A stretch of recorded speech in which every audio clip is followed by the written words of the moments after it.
Hi friends, welcome to Salem Padma சமையல். இன்றைக்கி நம்ம என்ன பார்க்க போகிறோன்னா ஒரு சூப்பரான ஸ்வீட் ரெசிபி. பார்த்திங்கன்னா நம்ம பூந்தி லட்டு ரொம்ப சாஃப்டாக ஜூஸியாக செய்ய போகிறோம். வாங்க போய் பார்க்கலாம். அதுக்கு முன்னாடி நம்ம சேனல் இப்போ தான் புதுசாக பார்க்குறீங்கன்னா சப்ஸ்கிரைப் பண்ணிக்கோங்க. அப்படியே பக்கத்தில் இருக்கிற பெல் பட்டனையும் கிளிக் பண்ணிக்கோங்க. இப்போ பாருங்கள், நான் முதல்ல ஒரு பவுல் வச்சுருக்கேன். இப்போ அதில் பார்த்திங்கன்னா நான் கடலை மாவு நல்லா 1 கப் அளவுக்கு எடுத்திருக்கேன். இது அளவு பார்த்திங்கன்னா 1/4 கிலோ அளவு இருக்கும். இந்த கடலை மாவு கட்டியாக இருந்தால் நீங்கள் சளிச்சு கூட எடுத்துக்கலாம். இப்போது விஸ்கு வச்சு தண்ணி கொஞ்சம் கொஞ்சமாக ஊற்றி நல்லா மிக்ஸ் பண்ணிக்கலாம். கட்டி கொஞ்சம் கூட இருக்கக்கூடாது. அதனால் இந்த மாதிரி விஸ்கு வச்சு பண்ணும்போது நமக்கு ஈஸியாக இதாக இருக்கும். நல்லா கலந்துக்கலாம்.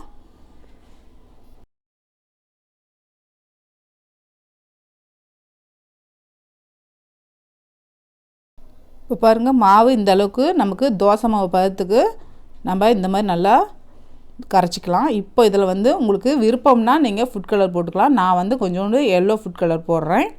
இப்போ அதுக்கப்புறம் 1/4 டீஸ்பூன் அளவுக்கு பேக்கிங் சோடா, ஆப்பச்சோடான்னு சொல்லுவீங்களா, அதை போட்டு நல்லா கலந்துக்கலாம். ஆப்பச்சோடா போடும்போது என்னென்னா லட்டு நமக்கு நல்லா சாஃப்டாக கிடைக்கும். நார்மலாக போடாமல் கொஞ்சம் ஹெவியாக ஹார்டாக இருக்கிற மாதிரி இருக்கும். அதனால் அது கம்பல்சரி போட்டால் தான் நல்லாயிருக்கும். நீங்கள் போட்டுக்கோங்க. இப்போ நல்லா பாருங்கள், கலந்தாச்சு. இப்போ பூந்தி பொரிச்சிக்கலாம். இப்போ பாருங்கள், நான் ஒரு கடாயில் ஆயில் ஊற்றி வச்சுருக்கேன். ஆயில் நல்லா சூடாக இருக்கணும். இப்போ இந்த பூந்தி கரண்டி வச்சு நம்ம இந்த மாவை எடுத்து ஊற்றிக்கலாம். ஆயில் பார்த்திங்கன்னா ஃபுல் ஹீட்லேயே வச்சுக்கோங்க. ஃப்ளேம் குறைச்சிங்கன்னா இந்த மாதிரி உங்களுக்கு முத்து முத்தாக வரத்துக்கு வாய்ப்பு இல்லை. அதனால் நல்லாவே சூடாக இருந்தால் தான் நமக்கு பூந்தி நல்லா நமக்கு உருண்டை உருண்டையாக கிடைக்கும். இப்போ இந்த மாவு எல்லாத்தையும் பாருங்கள், இந்த மாதிரி தேய்ச்சி விட்டுறலாம்.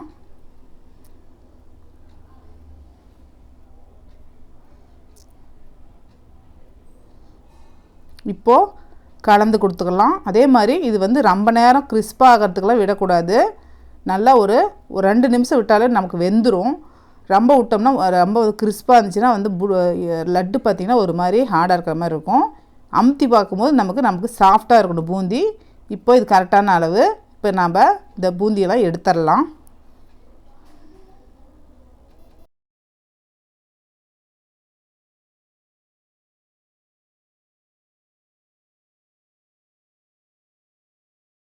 இப்போ பாருங்கள், நான் கடைசி இதுக்கு வந்துட்டேன். கடைசி ஈடுன்னு சொல்லுவோம் பார்த்திங்களா, கடைசி மாவு. நான் ஃப்ளேம் பார்த்திங்கன்னா குறைக்கவே இல்லை, ஃபுல் ஃப்ளேமில் தான் வச்சுருக்கேன். அதுக்கு தான் நம்ம இந்த மாதிரி பூந்தி கண்டு வைக்கும்போது கையில் நமக்கு ஆவிப்படாது. நீட்டமாக இருக்கும்போது நம்ம ஈஸியாக பண்ணிடலாம்.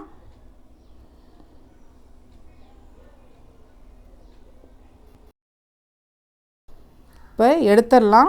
எல்லா பூந்தியும் ரெடி ஆயிடுச்சு. இப்போ பாருங்கள், அதே எண்ணெயில் நான் கொஞ்சமாக முந்திரி பருப்பு வச்சுருக்கேன். முந்திரி பருப்பு உங்களுக்கு எவ்வளோ தேவையோ அவ்வளோ போட்டுக்கலாம். இப்போ இதை நல்லா கோல்டன் ப்ரௌன் வர அளவுக்கு வறுத்து எடுத்துக்கலாம். இப்போ பாருங்கள், முந்திரி நல்லா ஓரளவுக்கு வறுபட்டுருச்சு. இப்போது தேவையான அளவுக்கு திராட்சையும் போட்டுடலாம். திராட்சையும் போட்டுட்டு நல்லா அது உப்பி வர அளவுக்கு வறுத்து எடுத்துக்கலாம். இப்போ பாருங்கள், நல்லா இது 2 வறுபட்டுருச்சு. இப்போ இதை தனியாக எடுத்து வச்சிடலாம். இப்போ பாருங்கள், நம்ம அந்த பொரிச்ச பூந்தியில் பாதி எடுத்து நம்ம மிக்ஸி ஜாரில் போட்டு சும்மா ஒரு சுற்றி எடுத்துக்கலாம். மீதி பாதி அப்படியே பூந்தியாகவே இருக்கட்டும். பாருங்கள், நான் இந்த மாதிரி பூந்தியை சுற்றி வச்சிட்டேன். இது ஒரு பக்கம் தனியாக இருக்கட்டும். இப்போ பாருங்கள், பாகு வைக்கிறதுக்கு நான் ஒரு பாத்திரம் வச்சுருக்கேன். இப்போது கடலை மாவு எடுத்து அதே கப்பில் 1/2 கப் அளவுக்கு சர்க்கரை வச்சுருக்கேன். இது அளவு பார்த்திங்கன்னா 1/2 கிலோ அளவுக்கு இருக்கும். இப்போ 1/2 கப்பு சர்க்கரையும் போட்டாச்சு. இப்போ தண்ணி பார்த்திங்கன்னா நம்ம கடலை மாவு எடுத்து அதே கப்பில் 1/2 கப் அளவுக்கு தண்ணி ஊற்றினா போதும். இப்போ தண்ணி ஊற்றிட்டு நல்லா கலந்து விட்டுடலாம். சர்க்கரை கரையிட்டும் நமக்கு.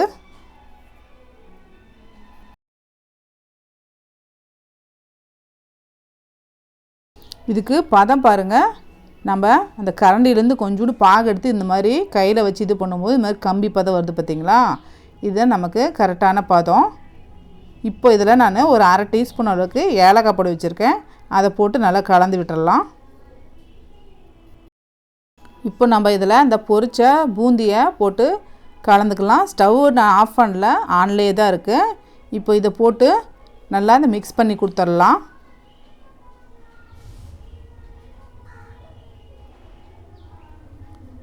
இப்போது நம்ம அந்த அரைச்ச மீதி இருக்கிற இந்த பூந்தியும் போட்டு நல்லா கலந்து விட்டுறலாம்.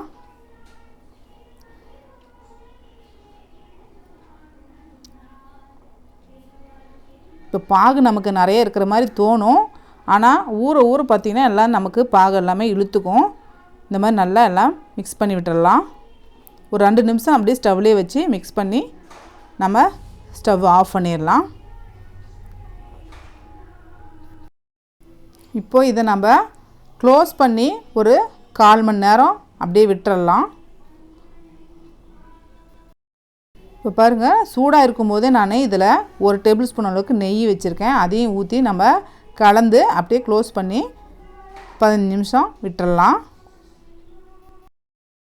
இப்போ 15 நிமிஷம் ஆயிடுச்சு. இப்போது இதில் நம்ம இந்த ஏற்கனவே வறுத்து வச்சுருக்கிற இந்த முந்திரி திராட்சையை போட்டு நம்ம நல்லா கலந்துடலாம். இப்போ பாருங்கள், அந்த பாகெல்லாமே ஃபுல்லாகவே இழுத்துருச்சு, நல்லா சாஃப்டாக இருக்குது. இப்போ நமக்கு லட்டு பிடிக்கிறதுக்கு மாவு ரெடியாக இருக்குது. இப்போ நமக்கு தேவையான சைஸ்க்கு நம்ம இப்போ மாவு எடுத்து கொஞ்சம், ஆனால் சூடாக தான் இருக்கும், 1/4 மணி நேரம் ஆனாலும் சூடாக தான் இருக்கும், கை பொறுக்கிற அளவுக்கு தான் இருக்கும். எடுத்து நம்ம தேவையான அளவுக்கு எடுத்து இந்த மாதிரி லட்டு பிடிச்சிடலாம். அவ்வளோதாங்க, சூப்பரான நம்ம லட்டு ரெடிங்க.